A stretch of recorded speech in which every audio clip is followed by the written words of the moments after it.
Hello বন্ধুরা, good morning. তোমরা সবাই কেমন আছো? আশা করছি তোমরা সবাই খুব ভালো আছো, আর আমিও ভালো আছি।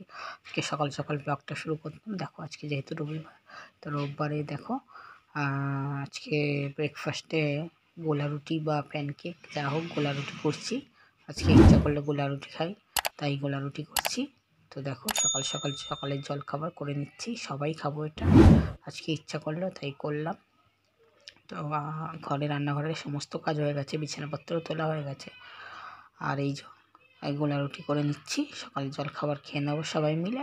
তারপরে আবার বাজার আসবে, সেগুলোকে আবার রান্না বান্না করতে হবে। কি আনবে জানি না, দেখতে হবে কি আনছে, সেই অনুযায়ী আবার রান্না করব। তো চলো খাওয়া দাওয়া করে নিই। এই বিচ্ছুটা পালাচ্ছে, পালাবি না, পালাবি না, পালালো। আজকে বাজার থেকে কী এনেছে? আজকে বললাম মাংস আনেনি, তো আজকে চুনো মাছ এনেছে আর চিংড়ি মাছ এনেছে। তার দুটো মাছ একসাথে বেছে করাটা খুব মুশকিলের। আর আমি ফার্স্ট টাইম চুনো মাছ রান্না করবো, আমি করিনি। একটু ইউটিউব থেকে দেখে নেবো কেমনভাবে রান্না হয়। আমি জীবনে প্রথম করবো, এটাকে ধুয়ে নিই, তারপরে চুনো মাছ রান্না করবো। কীরকম কী হবে আমি নিজেও জানি না। আর এখানে দেখো নুন হলুদ দিয়ে চুনো মাছটাকে মাখিয়ে নিচ্ছে, এটা করবো। ধরে দেখো মাছটাকে আমি কড়া করে ভেজে নিয়েছি, খুব কড়া করে ভেজেছি যাতে একদম কড়কড়ে হয়। সাথে একটু ভাজাও রাখবো, তার জন্যই কড়া করে ভেজেছি। তারপর ওই একই তেলে কালো জিরে ফোড়ন দিয়ে পেঁয়াজ কুচি করে ওটাকে ভাজবো একটু ভালো করে। একটু পেঁয়াজটা একটু হালকা হালকা ভাজা হয়ে গেলে এর মধ্যে আলু ভাজা যেরকম করে সেরকম কুচিয়ে রাখা আলু ভাজা আলুগুলো দিয়ে দেবো এর মধ্যে। আলুগুলো দিয়ে এটাকে ভালো করে ভেজে নেবো। তো দেখো আমি আলু দিয়ে দিয়েছি এর মধ্যে। তো তারপর আলুটাকে একটু হলুদ আর নুন দিয়ে এটাকে ভালো করে ভেজে নিতে হবে। আর একটু লঙ্কার গুঁড়ো দিয়েছি যাতে স্বাদটা একটু ঝাল ঝাল হয়, নাহলে খেতে ভালো লাগে না। ঝাল ঝাল না হলে ভালো লাগবে না খেতে, তার জন্য দিয়ে দিলাম। তো তারপর এটাকে একটু ভালো করে নাড়াচাড়ি করে নেবো, জানো তো, খেতে যাতে ভালো হয়। তারপর এর মধ্যে একটু টমেটো কেটে রেখেছিলাম, টমেটো আর কুচিয়ে রাখা কাঁচা লঙ্কা দিয়ে দেবো। স্বাদটা খুব সুন্দর ছাড়ে কাঁচা লঙ্কা দিয়ে। এটাকে ভালো করে কষাবো, কষানো হয়ে গেলে ভেজে রাখা মাছটা এর মধ্যে দিয়ে দেবো।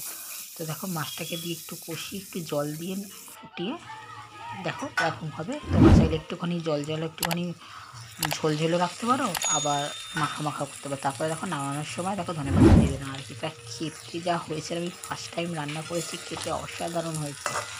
শুকনো শুকনোই রেখেছি, আর তোমরা চাইলে একটু ঝোল ঝোলও রাখতে পারো।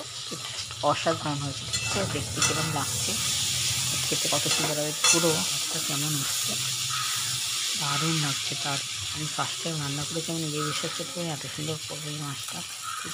চলো দেখো আমার মাছটা রান্না হয়ে গেছে। তো মাছটা হয়ে গেছে, এবার বাকি আছে শিম আলু ভাজা, এটা ভাজবো। আর ভাত করেছি আর ধনেপাতার চাটনি, এটাই করেছি আজকে দুপুরে। আর অন্য কিছু করি না। বাজারগুলো আছে সেগুলোকেও গোছানো হয়নি, পরে গোছাবো। তাই রান্না করি, অনেকটাই বেলা হয়ে গেছে, আজকে একটু কাজ করছিলাম তাই। তো দেখো এই দেখো শিম আর আলু কেটে ধুয়ে রেখে নিয়েছি, এটাকে ভাজাভুজি করবো। দেখো কড়াইতে দিয়ে দিয়েছি, আর ভেজে নেবো। ভাজা হয়ে গেলে খেতে দিয়ে দেবো, তারপরে পরের কাজ পরে করবো। তো চলো একবার দেখে নাও কি করে। চলে গেছে মাছের ঝোল, এই হয়েছে আজকে রান্না।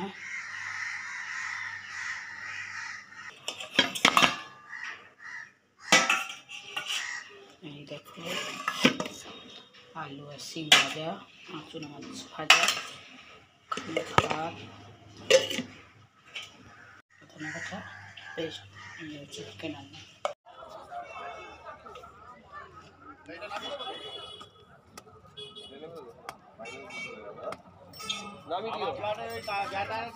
এই বড় 1400 টাকা দিয়ে নিয়ে এই বড় আমার খেতে যে থাকে ওই যেটা যেটা যে পুলিশের কাজ করতো গান গায় ওই তো ভাই। এই সৌরভ ওইটা নিয়ে নিয়েছি। হ্যাঁ এই 680 আমি 600, তাহলে এইটা 680 620 আমি লাস্ট বলেছি। এইটা দেখাচ্ছি, ওইটা কি এখন নিয়ে রেখে দাও ভালো করে।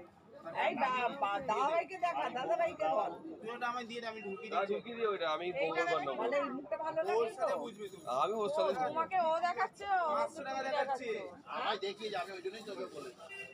আচ্ছা আমি আসছি তো মঙ্গলবার, তখন দেখবো। আচ্ছা এটা বললাম এই সৌরভ দেখি মঙ্গলবার আসি। সন্ধ্যেবেলা আমরা ঠাকুর কিনতে বেরিয়েছিলাম। ওর বায়না, আমাকে তো নিয়ে যাবেই না বলছিল ও আর ওর বাবা যাবে, আমাকে নিয়ে যাবে না। তবু আমি জোর করে গেছি। তো গিয়ে এদিকে যত দোকান আছে সব ঘুরে ঘুরে দেখলো, কোনোটাই পছন্দ হলো না। আমরা দেখছি ও ঝামেলা করছে, আমার পছন্দ হচ্ছে না ঠাকুর, এরপরে ঠাকুর পাবো না। তো যাই হোক, ওখান থেকে আবার অন্য জায়গায় চলে গেলাম। দেখো রিক্সায় উঠে পড়েছি, ওর পছন্দ হয়নি ওই জায়গায়, আবার অন্য জায়গায় যাবে, ঝামেলা করছে। আমার ঠাকুর কিনতে পারছি না, পছন্দ হচ্ছে না, আরও খুব বড় ঠাকুর নেবে, আর এদিকে আমরা নিয়ে যেতে নেবো না, এই নিয়ে ঝামেলা চলছে জানো তো। ঠাকুর নিয়ে বহুত ঝামেলা চলছে, কত জায়গায় গিয়ে তারপর ঠাকুর কিনেছি। এরকম মেয়ে এত দুষ্টুমি করেছে। তো তারপর ওখান থেকে অনেক জায়গায় গেছি ঠাকুর দেখে দেখে, তারপরে দেখো ফাইনালি আমরা এখানে পৌঁছেছি। এখানে এসে ওর নাকি পছন্দ হয়েছে ঠাকুর, তবুও অনেক বড় বড় ঠাকুর দেখছে, ছোটো ঠাকুর নেবে না। আর এই বড় ঠাকুর কী করে আনবে বলো, পুজো করতেও তো অসুবিধা, অত বড় ঠাকুর নিয়ে আসে। ছোটো ঠাকুর হলে খুব ভালো হয়, রাখতেও সুবিধা হয়। তবুও ছোটো ঠাকুর তো নিলই না, মোটামুটি একটা ঠাকুর নিয়েছে, যাতে খুব বড় না খুব ছোটো না, মোটামুটি তাও বড় হয়েছে ঠাকুরটা। তো যদিও বা ও নিয়েছে, জাস্ট ওর পছন্দ হয়েছে তাই নিয়েছি। বায়না করছে না ওইটা ছাড়া নেবে না, পুজোও করবে না, এরকম ঝামেলা করছে। তো যাই হোক, দেখো এই ঠাকুর কেনা হয়েছে, আবার বাড়ির দিকে যাবো। তোমাদের যদি এই ভিডিওটা ভালো লেগে থাকে তাহলে প্লিজ লাইক শেয়ার সাবস্ক্রাইব করে কমেন্টে জানাতে। দেখা হবে নেক্সট ব্লগে, টাটা।